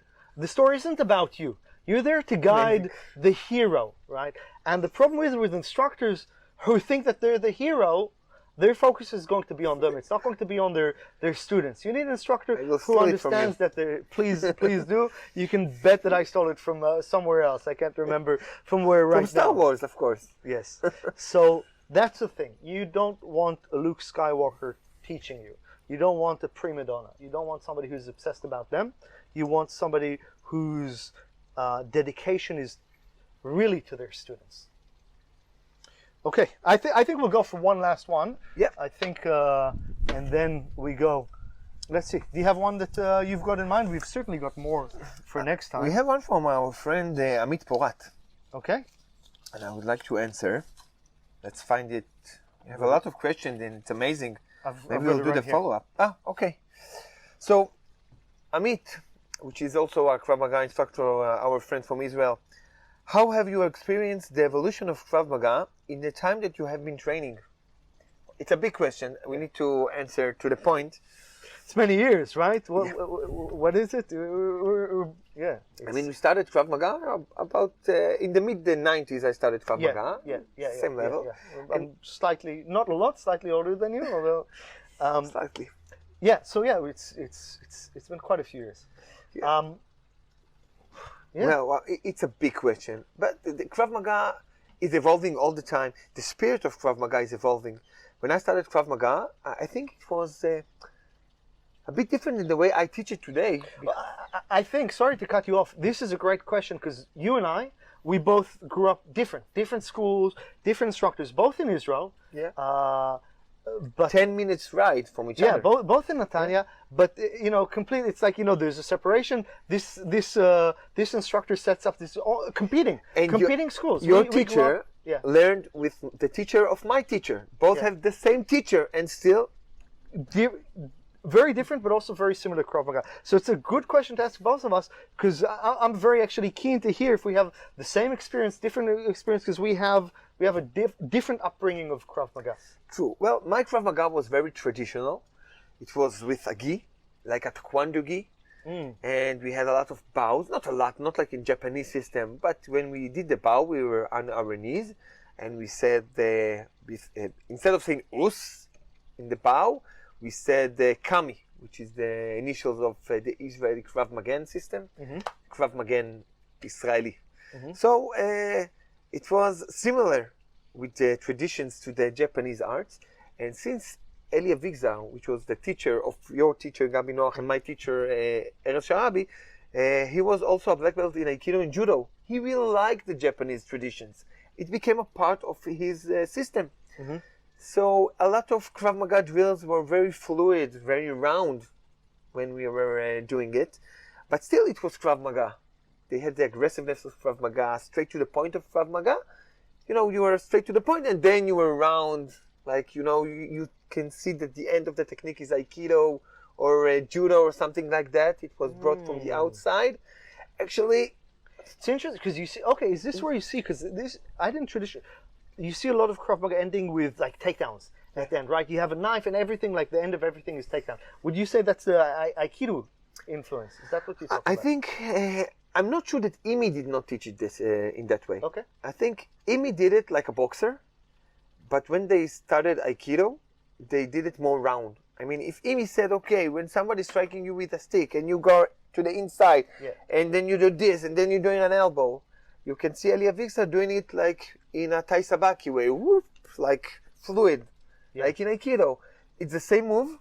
One is like the Aikido signature of movement, and the other one is boxing. Just go to the inside, bam, and finish the fight. It's interesting because that's something that I've seen in certain aspects of Krav Maga, but that's something that, like in training, we never we didn't have takedowns. You didn't take down. You punched, you hit, you kicked, you separated. You didn't like control. You wouldn't. There's some typical techniques that like really like that you see in other places that you get stabbed. You finish with the guy on the ground. You like the ending situation is the guy on the ground and you on top of them controlling I him. have the best explanation. I heard it from some other senior Krav Maga instructor, and he said this. He said, well, Ron, you can see the styles of Krav Maga within the authentic Krav Maga schools. Yeah. Upon the year that they took off to doing their own thing. Because when they did it with Imi, it was this. And each one of them, of the seniors Imi student that they took to their own path, it started changing. But if you did with Imi with the takedown, let's say Elia Vixar continued with the takedown, Eyal Yanilov said no more takedowns. It's different. It's the same teacher. The ones did it the same way he was taught, and the other one said no more. So no takedowns. But in other points, it was the exact opposite. He continued with the way that the teacher taught him, and the other one said, okay, now we are doing it totally different. And I have a good example for it. Let's say, Eyal Yanilov, for example. I'm sorry for using names, but it's very solid. He said, okay, when you are protecting yourself against a stick from above, you need to do the leverage block and then go in with a punch. Elia Vixar said, okay, no guys, we need to do this, to burst in with two hands. Okay, so Elia Vixar said, no, this is the right way to do it. This is the Krav Maga way, and I spoke about it with Imi. This is the way, this is the way. But Imi never taught him this way. But Eyal said, okay, this is the way. And why am I teaching this? Because Imi taught me that. So it's like always, both are Krav Maga. I think that brings a good connection to kind of how I experienced my early days of Krav Maga and how it's changed. Because I think you have, there's a Krav Maga that I learned as a kid, and then, later when I was teaching and coming into my own instructor, and then now, the changes that are happening. I think there are three phases. And the initial phase, I think, it wasn't a very, as a kid in Gabi's gym, I was training there from a very young age, like full-on sparring. Like we used to smash the shit out of each other. Grappling submissions were fingers into the eyes, and you'd push onto their eye socket until they submitted. Or you'd grab somebody's throat with your fingers, and you'd feel like grabbing balls. All of that was okay. I used to go to school sometimes, and I wouldn't be able to see out of one eye for a couple of days. Like stuff that, like if my, I don't know how. I think my parents saw a lesson or two. I'm not even sure. I think they just kind of threw me off. But like nowadays, an instructor would get arrested. True. Very true. But so there was that aggressive side to it on the one hand of it, and then we learned there is certainly techniques, and we learned Krav Maga techniques, and there was a syllabus on the wall, but I think it was much more fluid, and I think that's how Imi his Krav Maga was very fluid. It was later on that people came and I think it was a very important thing, but that's not how Imi taught his Krav Maga. That there were a bunch of techniques, and today he teach it this way, and then a couple of maybe a year later he'd have some ideas I've talked and he'll adapt it, and maybe even adapt it depending on the group and depending on the individual. I think that Krav Maga was not a principle. It was not based on principles. Krav Maga in the old days. When I asked how did you decide what is Krav Maga, I asked Rafael Garissi, one of Imi's senior students who's still active in teaching, 78 years old, and he said, and not only him, he said, I think also Eyal Yanilov said it. You ask Imi if something is Krav Maga or not. You didn't have to think about it, about principles.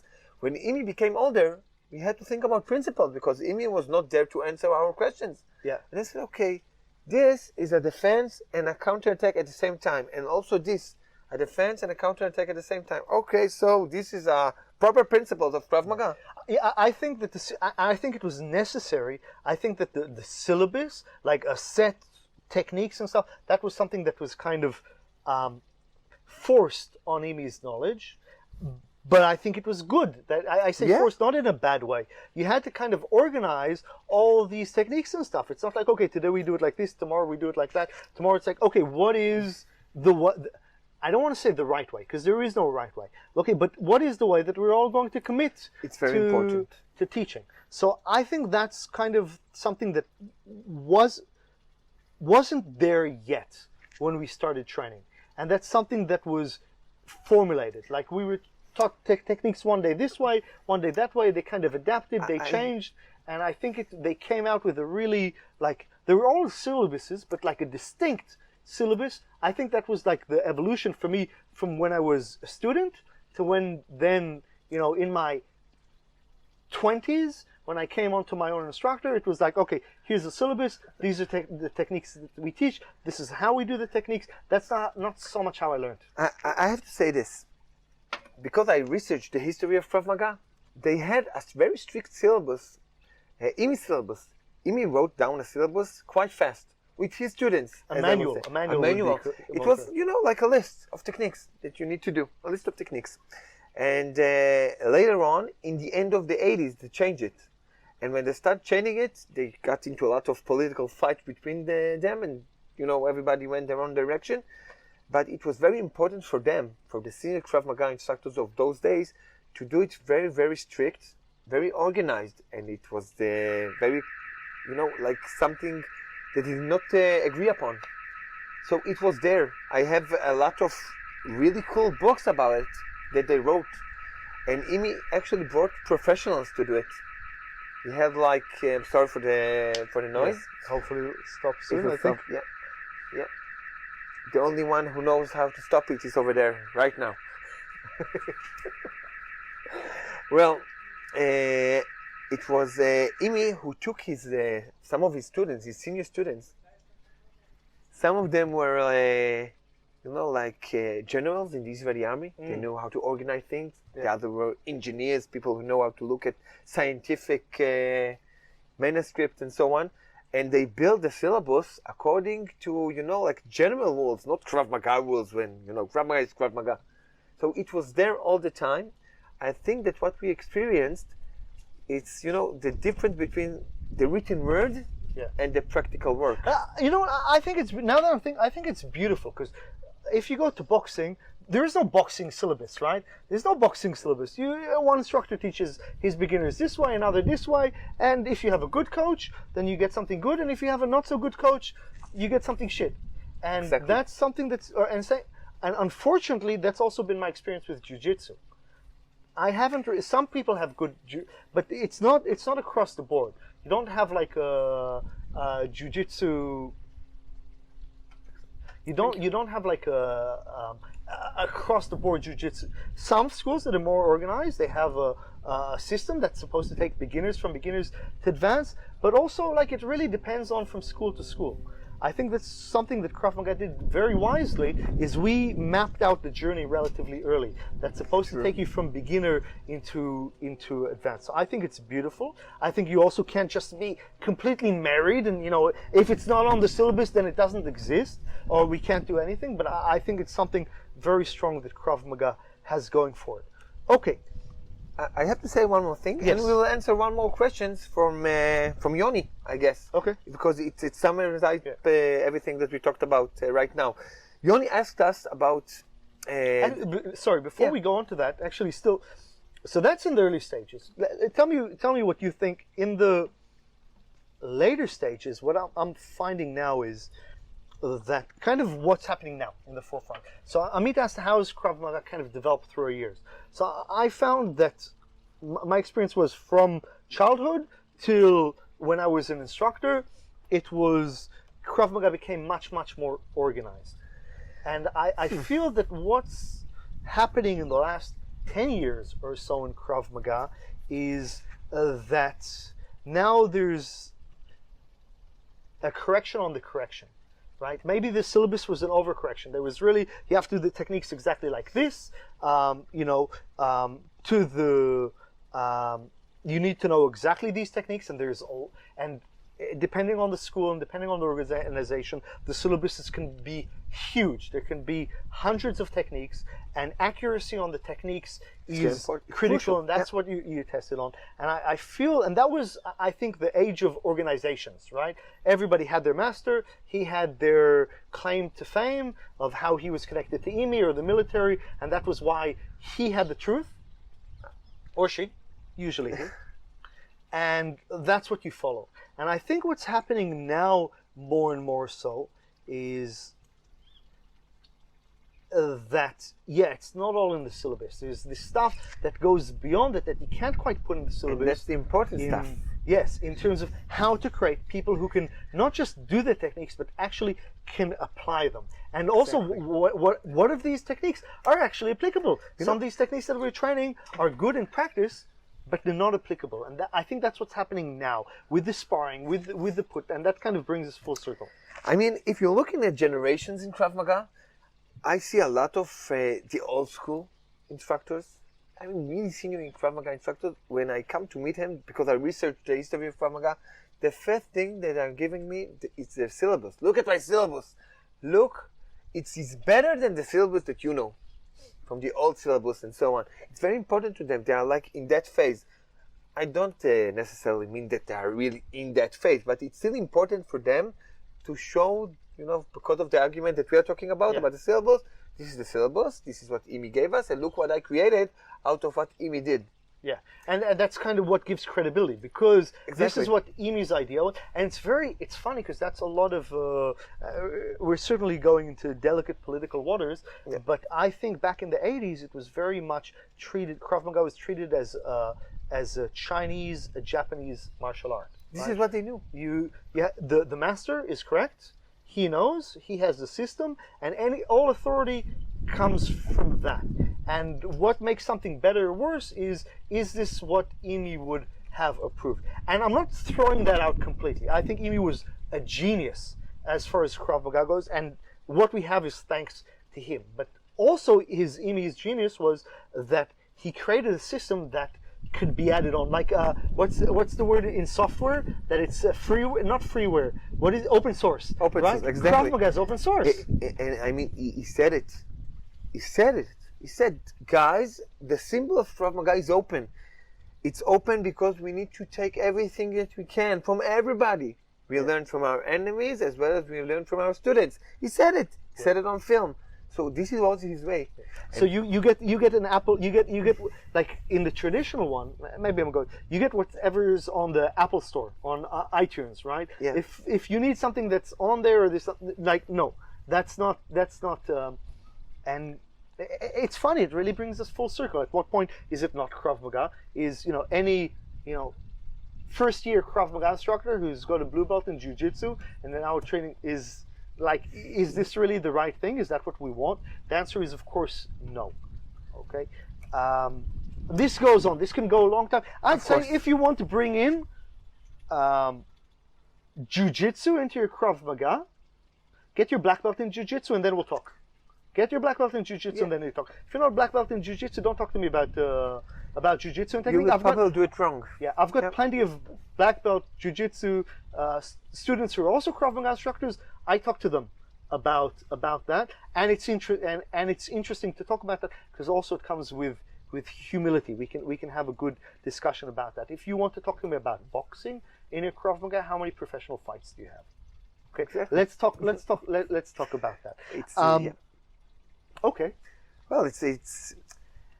I would like to answer Yoni's question and to reply, your last statement.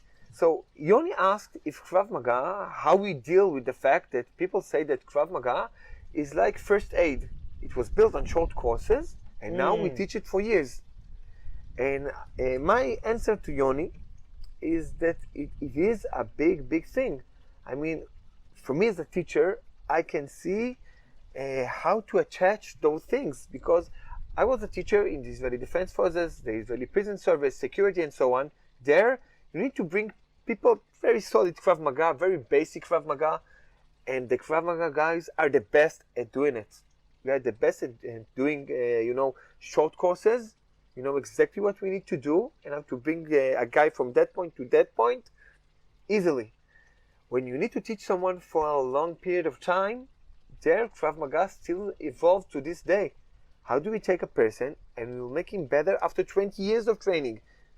And it's a big struggle. I think it's safe to say, because we have a lot of people that are training Krav Maga for 30 years, us two are training for 25 years, it is possible. It is something that Krav Maga does. It will teach you for a long period of time. I mean, me and you, when we are getting together and we're training Krav Maga, we are still debating on Krav Maga and how to do the technique better and how to make the training better. Just last week we were talking about like a yellow belt technique, right? We spent, I think, maybe an hour and something just talking about the first technique that you learn in Krav, the first technique that I ever learned in Krav Maga. And we were just sitting and analyzing and talking and practicing and pressure testing and go, okay, this doesn't that's Krav Maga for life. It's a whole system. Yeah, definitely. I think that. So I like the analogy. I think Krav Maga. I think it's a very right category to put Krav Maga in the category of first aid, fireman. Right. It's your goal is in being good at first aid is not to know all the first aid. It's being able to save people, to apply it. You don't want to be the most knowledgeable in first aid. That's important. Like, knowledge is part of it, but that's not where it ends. I have to say something about it. It's like we were talking about the army. I think you can relate to this, what I'm going to say. A paramedic. Mm-hmm. He's the best at providing, first aid, and he's better than the doctor. He's much better than the doctor. First aid. First aid. Yeah. He can help you if you got traumatized by something, if you got stabbed.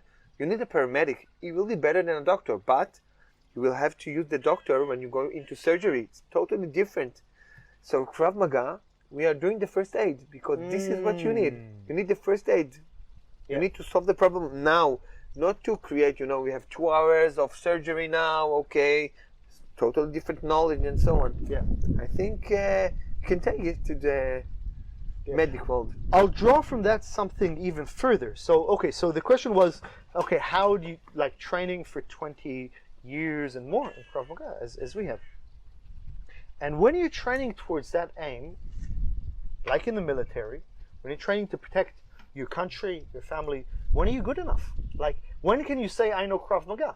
And the answer is never, right? When are you good enough that you can defeat the enemy or protect your family, and if you're really humble and you look at it, the answer is never.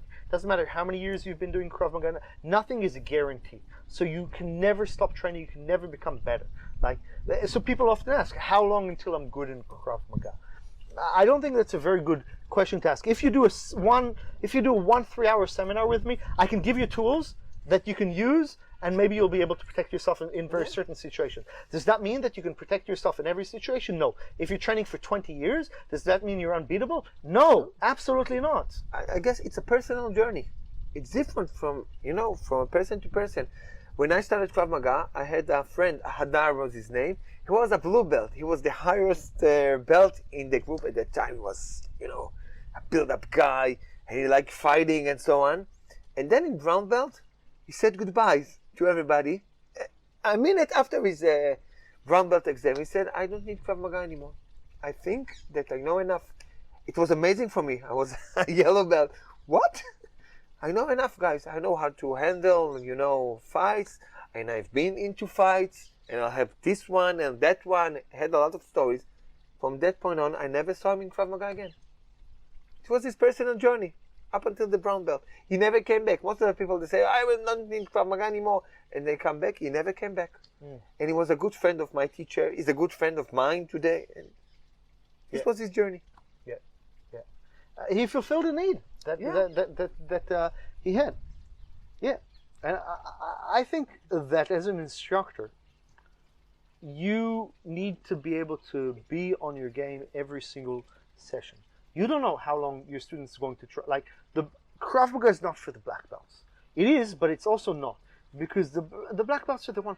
The people who are going to be with you for 10 years or more until they get their black belt, you also need to be able to make sure that you're giving good skills to the person who's going to be with you for 3 months.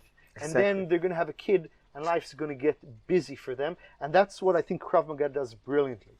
You can get a lot out of training Krav Maga for 3 months. You can get a lot more from training Krav Maga for 2 years. And if you train Krav Maga for 10 years or 25 years, it's going to completely change who you are. Yeah, and the way you look at things.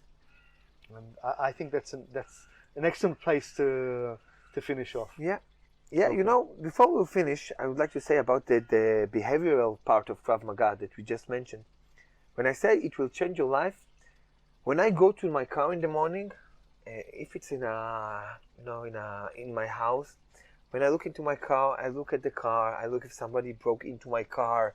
I look at stuff that maybe people that did not train in Krav Maga will not look for. The situational awareness. Exactly, and it's a part of my life. Me and you, when we are going to a restaurant, it's the funniest thing. We cannot sit with our backs to the door. We will both sit shoulder to shoulder, both of us facing the door. Unless one will say, okay, you will be with the face and I will be here. This is Krav Maga. And it's funny, it makes us smile, but it changes our life. Yeah. And it's not about being paranoid. It's about all the time being aware. And it also comes with confidence. Like, yeah. I can name so many calmness, and I've been so many situations. People always want to ask, "Have you ever used Krav Maga?" They want war stories. They want to know. They want to hear how some poor schmuck tried to mug you and you destroyed their face, and that certainly happens. But for me, when you know Krav Maga, you have this certain calmness. I've been in so many situations that would, for 99% of the population, ended up in mugging. It ended up in a fight, and just because I was super calm and I was prepared to fight, like not just prepared, like when I look at them, I know exactly where I'm going to land the first punch, and people can smell that, and then they start to question themselves, and I think that's a very big part of it, and that's why, look, if I stop training Krav Maga now for 10 years, and then I had to, like, you also have to be sharp. Same thing. You can be, like in the army, like, you can be excellent at shooting, but you need to refresh yourself every time. If you were excellent at shooting when you were in your 20s, when you're in full-time service, and you hadn't kept that skill present, if somebody gives you a rifle, sure, you know how to shoot, but will you be able to hit the mark under stress? Will you be able to? Probably not. True. But something stay with you. And one last thing. My grandfather, at the age of 96 with cancer, my grandfather was actually sports shimushi instructor in the Palmach.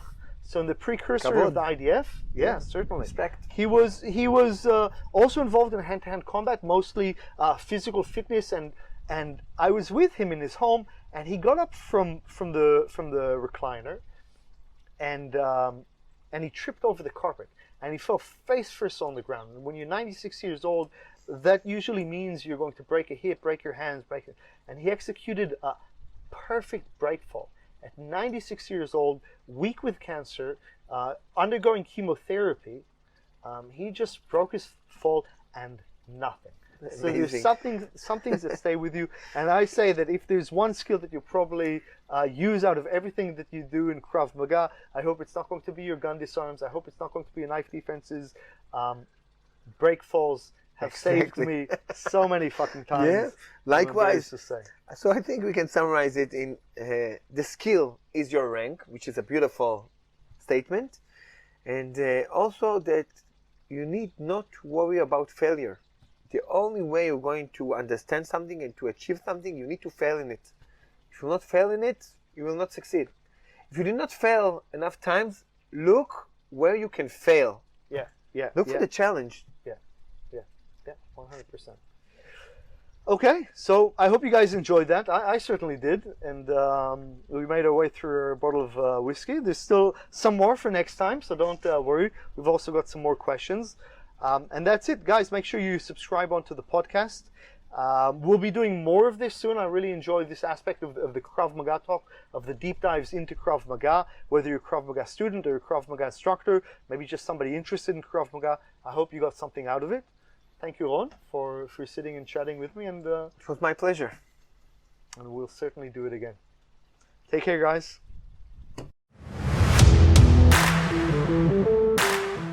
Thanks for listening. If you enjoyed this episode, don't forget to subscribe, and if you're feeling especially generous, leave me a rating and a review. The full episode notes are available on ronengelman.com, where you'll find links to what we discussed today and information on how you can train with me and my team in Israel. Stay safe, stay healthy, please stay well, and I'll see you around.